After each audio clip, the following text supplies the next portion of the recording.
Praise the Lord. இன்றைக்கான வசனம், கர்த்தருடைய விருட்சங்களும் அவர் நாட்டின லீபனோனின் கேதுருகளும் சாரத்தினால் நிறைந்திருக்கும்.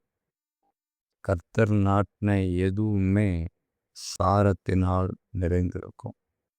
அது படைக்கப்பட்ட விருட்சங்களாகவும் இருக்கலாம், ஆவிக்குரிய விருட்சங்களாகவும் இருக்கலாம், எந்த காரியமாக வேணாலும் இருக்கலாம். கர்த்தர் நாட்டினது எப்பொழுதுமே சாரம் உள்ளதாக தான் இருக்கும். அப்படித்தான் கர்த்தருடைய விருட்சமாகிய நாம் சாரம் உள்ளவர்களாக இருக்கிறோம். லீபனோனின் கேதுருகள் அப்படிங்கிறது, கேதுரு மரம் நல்ல உயர்ந்து வளரக்கூடியது, நீண்ட நெடிய வளர்ச்சியை கொண்டது, நல்ல சக்தி வாய்ந்தது, பலம் உள்ளது, வளம் மிக்கது, ஆசீர்வாதத்தை தரக்கூடிய ஒன்று. அதற்கு ஆண்டவர் நம்மை ஒப்பிடுகிறார். ஆனா அப்படி ஒரு ஆவிக்குரிய ஆசீர்வாதத்தை பெற வேண்டும் என்றால், நாம் கர்த்தரால் நாட்டப்பட்ட விருட்சங்களாய் இருக்க வேண்டும். அது மிக முக்கியமான காரியம். நாம் எதினால் நாட்டப்பட்டிருக்கிறோம்? கர்த்தரால் நாட்டப்பட்டிருக்கிறோமா? வேறு எதினால் நாட்டப்பட்டிருக்கிறோம்? அதை முதலாவது நாம் கண்டறிய வேண்டிய கட்டாயத்தில் இருக்கிறோம். இப்படி ஒருவேளை நாம் கர்த்தரால் நாட்டப்பட்டிருந்தால், நாம் கேதுரு மரங்களாகவும் சாரம் நிறைந்தவர்களாகவும் இருப்போம். வனாந்தரத்திலே கேதுரு மரங்களையும் சித்தியும் மரங்களையும் மிருது செடிகளையும் ஒலிவ மரங்களையும் நட்டு அபாந்தர வழியிலே தேவதாரு விருட்சங்களையும் வாய்மர விருட்சங்களையும் புன்னை மரங்களையும் உண்டு பண்ணுவேன். ஆண்டவர் என்ன சொல்றாரு?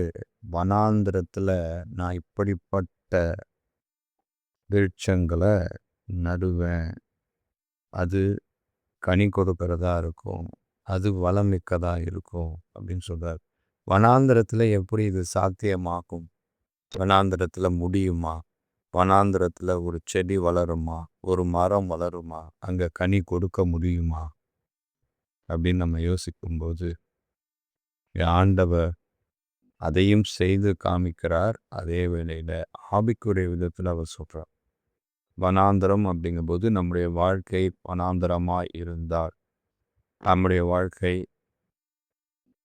வறண்டு போய் இருந்தால், நம்முடைய வாழ்க்கை பசுமையற்று இருந்தால், நம்முடைய வாழ்க்கை இழப்பை சந்தித்திருந்தால், அங்கே இப்படிப்பட்ட விருட்சங்களை நான் நாட்டுவேன். அது வளர்ந்து கனி கொடுக்கும், பலமாய் இருக்கும். அது மட்டுமல்ல, இது மற்றவர்களுக்கு பயனடைகிற வகையில் இது தன் கிளைகளை விட்டு பரம்பி அநேக குருவிகள் வந்து அங்கே குடியிருக்கவும், மற்ற விலங்கினங்கள் வந்து குடியிருக்கவும், எல்லாம் அங்கே வந்து தாபரிக்கவும் இது ஒரு அடைக்கலமாய் திகழப்படும். இது கிளைகளை விட்டு பரம்பி கொண்டே இருக்கும். இது எங்கெங்கெல்லாம் கிளைகளை விட்டு பரம்பி கொண்டே இருக்கிறதோ அங்கெல்லாம் அங்கு சுற்றி உள்ள அனைத்து மிருகங்களும் பறவைகளும் மற்ற எல்லா விதமான ஜீவ ஜந்துகளும் அங்கே வந்து அடைக்கலம் போகும், அங்கே வந்து தாபரிக்கும். என்ன வனாந்திரமாக இருந்தால் கூட அவனுடைய வாழ்க்கை இப்படிப்பட்டதாய் மாறும். அவன் எங்கே இருக்கிறானோ, அவன் எந்த அளவுக்கு அவனுடைய அந்த வாழ்க்கையின் அந்த காரியங்கள் பரம்பி இருக்கிறதோ, கிளையை போன்று அவனுடைய கீர்த்தி பரம்பி இருக்கிறதோ, அவனுடைய தேவ சாயல் பரம்பி இருக்கிறதோ, தேவ கிரியை பரம்பி இருக்கிறதோ, அங்கே வரைக்கும் அங்கே சுற்றியுள்ள மனிதர்களும் சரி, விலங்குகளும் சரி, பறவைகளும் சரி, அனைத்து ஜீவ ஜந்துகளும் சரி, அவனிடத்திலே வந்து தாபரிக்கிற ஒரு வளம் மிக்கவனாய் அவனை மாற்றுவேன், அவனை உயர்த்துவேன், அவனை ஆசீர்வதிப்பேன்னு ஆண்டவர் இங்கே சொல்கிறார். இப்பேற்பட்ட ஒரு வாக்குறுதி, இப்பேற்பட்ட ஒரு நம்பிக்கை. அதனால் வறண்டு போன வாழ்க்கை, வனாந்திரமான வாழ்க்கைன்னு நினச்சி அவ்வளவே கவலைப்படவே படாதீங்க.